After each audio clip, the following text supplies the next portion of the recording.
USA, the reigning, defending, undefeated WBO champion of the world, Terrence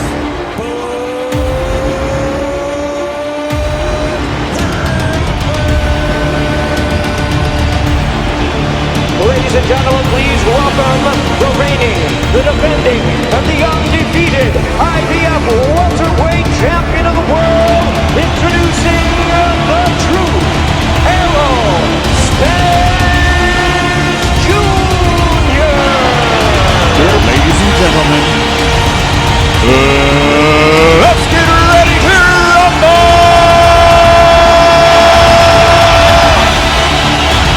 Welcome to the motherfucking relay where we're covering today's top boxing news. We'll start with this. Well, a tweet from Mr. Bob Arum, the Bob Father, has a lot of people talking. The tweet reads, Errol Spence Jr. said that he is ready to fight Terrence Crawford. We are ready to do that next. Once Bud is successful against Amir King Khan on April 20th, it's what fight fans want. Al, should I call you or will you call me? Now, I, like many others, caught wind of this tweet yesterday when it was posted, but I wasn't as quick to react to it as some others. I wasn't jumping out of my skin with excitement once I saw it because it's just a tweet. And at the end of the day, it's coming from Bob. It's not coming from Errol Spence Jr. himself. It's coming from Bob. So for all I know, this is the guys over there at Top Rank having a little bit of fun and you know, just fanning the flame for that fight. A fight that, you know what? Errol Spence himself doesn't seem to be too interested in, too enthusiastic about. I mean, not but 2 Saturdays ago, Errol Spence Jr., out of his own mouth, out of the horse's own mouth, was quoted as saying that if he had to choose, he doesn't want the Terrence Crawford fight next. That's coming directly from him, whereas this tweet is not coming directly from him. So you'll excuse me if I've curbed my enthusiasm in regards to this quote-unquote news. Which is really just a tweet. And in the same article that cites this quote from Errol Spence himself, in that same article, he's saying many of the familiar talking points that Keith Thurman's on that side of the street, that he would like a Manny Pacquiao fight. So let's put it this way.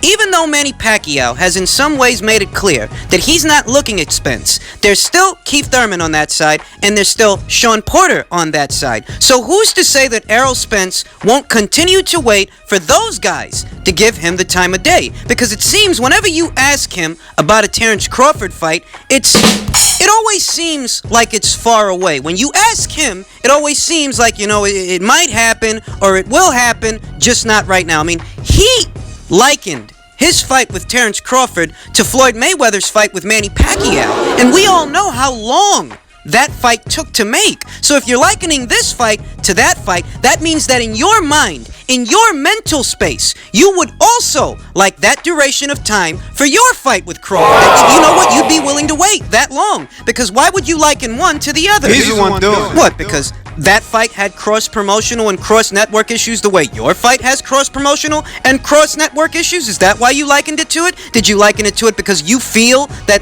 you know, this is a fight that's going to take a long time to make? Is that why you likened one to the other? And, you know, that's the talk that's on Errol Spence's side of it. You look at Bob Arum's side of it, and for the last couple of months, he's let it be known that he wants to make that fight, he's willing to make that fight, and it's a fight that really wouldn't take long to make. But, you know, that's not what you hear when you ask Errol Spence about it. So when I saw this tweet from Bob Arum saying that Errol Spence Jr. is ready to fight Terrence Crawford, I wasn't as reactive to it as some others. I didn't buy into it right away, and I'm still not sold. Because I see nothing new floating around from Errol Spence that corroborates this. The last couple of comments, the last couple of quotes from Errol Spence that I saw made it clear that that may not be the next fight he has. That he does not want Terrence Crawford to be his next opponent. And for all you Errol Spence fans that are listening to this, for all you Errol Spence fans that are watching this video and balling up your fists, getting mad, hey, don't fucking get mad at me. Those quotes are literally from him, from your boy. He let it be known. If it was up to him and he had to choose, he doesn't want Crawford next. So I will continue to curb my enthusiasm as this news develops further, because right now all we got is a tweet, and I don't really see much else from Errol Spence's side aside from what I've been seeing. So, you know, pardon me, but I'm not sold. Those eggs need more bacon. Sean Porter, Keith Thurman. For a while, the guys look like they don't want to fight you, right? Terrence Crawford and his promoter is acting like they want to fight you. So the fans right now, what we want to know is, why are you not putting the effort towards, well, hey, let me go get this belt if these guys over here playing games? I mean, that fight is gonna happen, but like I told everybody, Bob used to run and everything. Bob Arum don't run nothing. He don't run nothing. He on our time. I already got a fight lined up that I can't talk about right now, but it's in the works. They trying to work on a venue right now for the fight. So I do have something lined up, either January or February, late January, early February. Already lined up, and like I tell people all the time, the fight's gonna happen. I don't even think they want to fight, but they do want to fight. They want to fight because he has nobody to fight. I agree with you. I think that's why they want to fight, because there's nobody for him to fight. So after your next fight coming up, when could just ballpark, when do you think fans can expect Crawford and Spence getting in the ring? I don't know. Hopefully by the end of the year. After I get through this fight, I like to fight Sean Porter and get that WBC belt. Like everybody say, oh, who's gonna be the A side, who's gonna be the B side, and things like that. Okay, so I get through with this fight, then I fight Sean Porter, get WBC belt. That makes 2 belts. Then hopefully, maybe Keith Thurman might come back, or he might not, or hopefully they'll strip him of the belt and let me fight for that belt. And then I had 3 belts. And so who'll be the A side then? Now, this interview, conducted by 78 Sports and Black Fight Fan TV, this is from fall of last year. This was before the Mikey Garcia fight had even been announced. That's likely who Errol Spence was talking about when he said he already has an opponent lined up and he means to fight him early next year.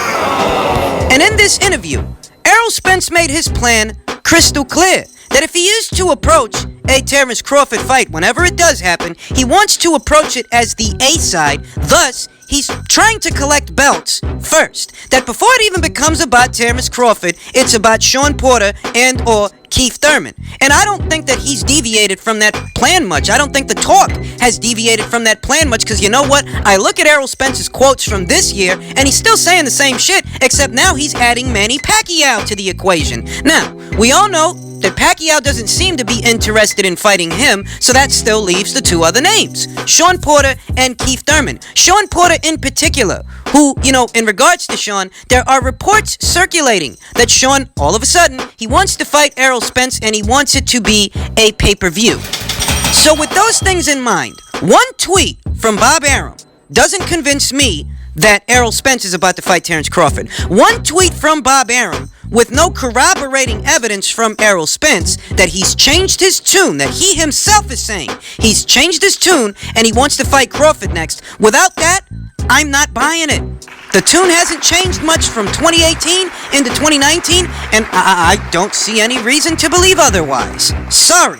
What if the fight was worth $3 and you gave me 1, but he's taking the other share of the pot? I'm lowering my standards. That's not right to me.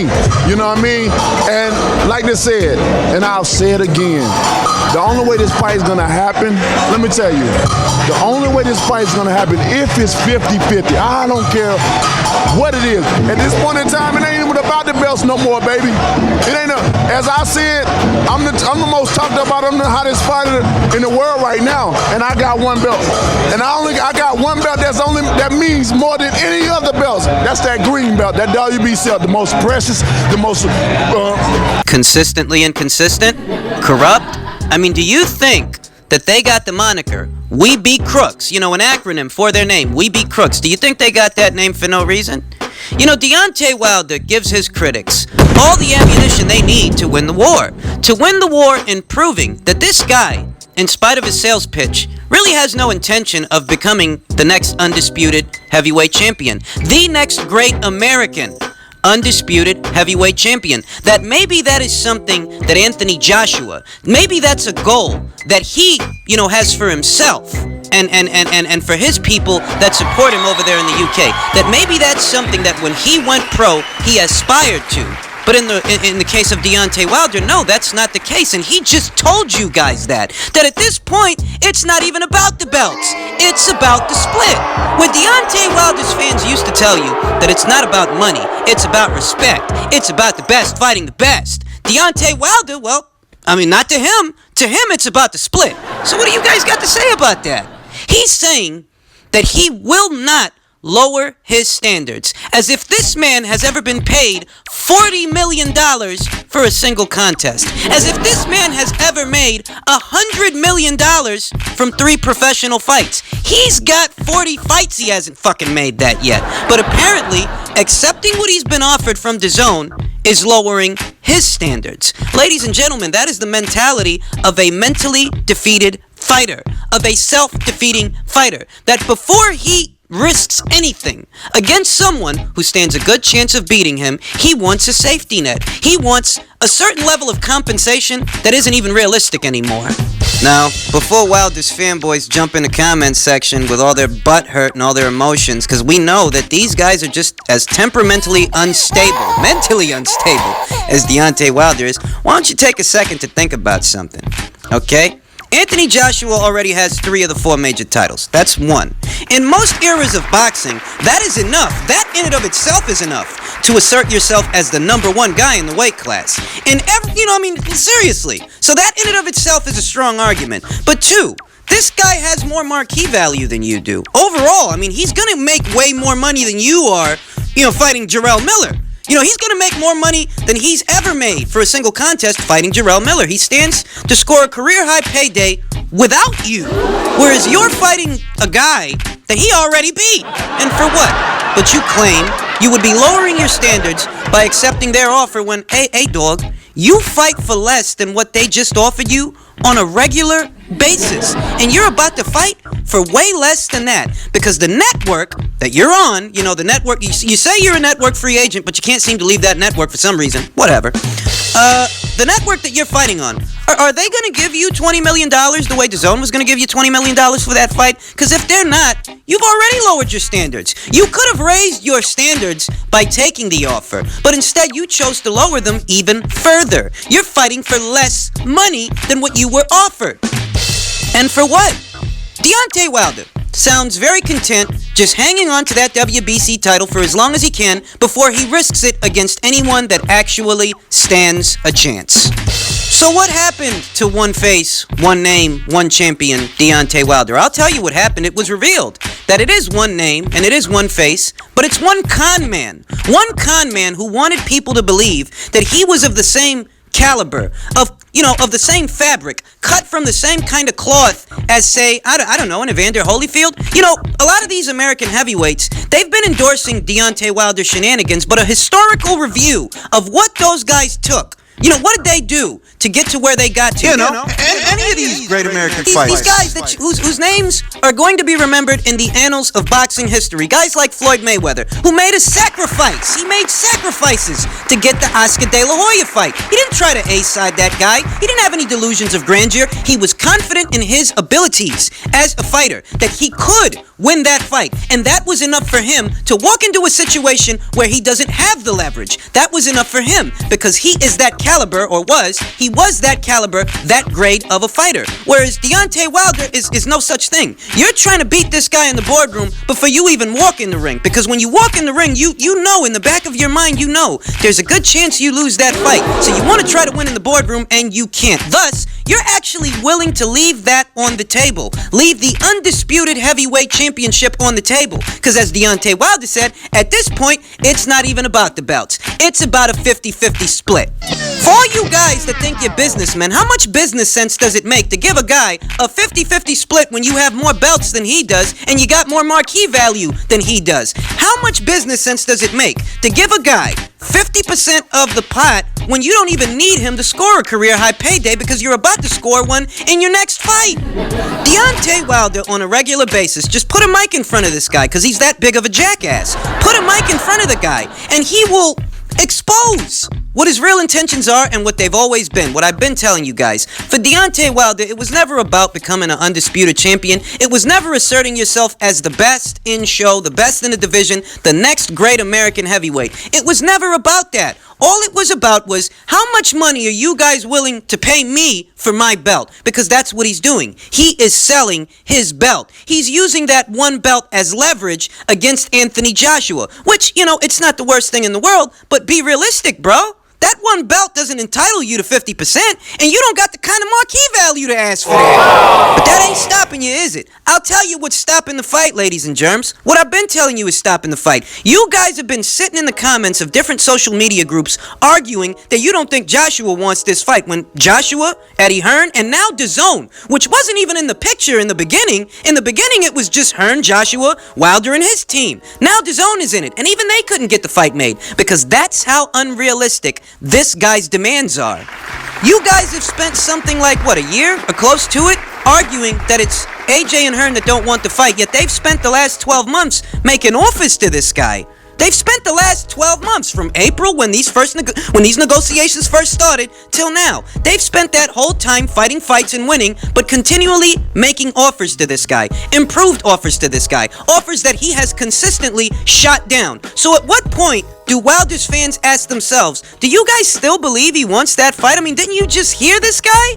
He doesn't want that fight. He wants to sell his belt. That's what he's always wanted. That's what he's always been after. It's never been about, I want the fight so that I can prove I'm better than him. It wasn't about that. It was always about selling his belt. There used to be a time, not that long ago, when even I believe that maybe Wilder wants the fight, but it's his handlers that don't want it because they're not confident that he can win. So they're doubling down for when he loses. I used to believe that, and there's a bit of truth in that. I mean, I still think there's a bit of truth. But the longer this goes on, the more it becomes apparent that even Wilder himself may not want this fight, because when that moment of greatness is in front of him, he is going to shrink. That as polarized as both of these fighters are becoming, as polarized as this fight itself becomes, and the bigger it gets, the more Wilder will shrink in that moment. And he's trying to put distance between himself and that fight. And the only way he's willing to cross that bridge is if there's a big enough safety net that when he loses, he won't feel bad about it because he got a lot of money out of the shit. Even though they're already offering you a lot of money, more than you stand to make with anybody on the PBC side of the street. More than you even stand to make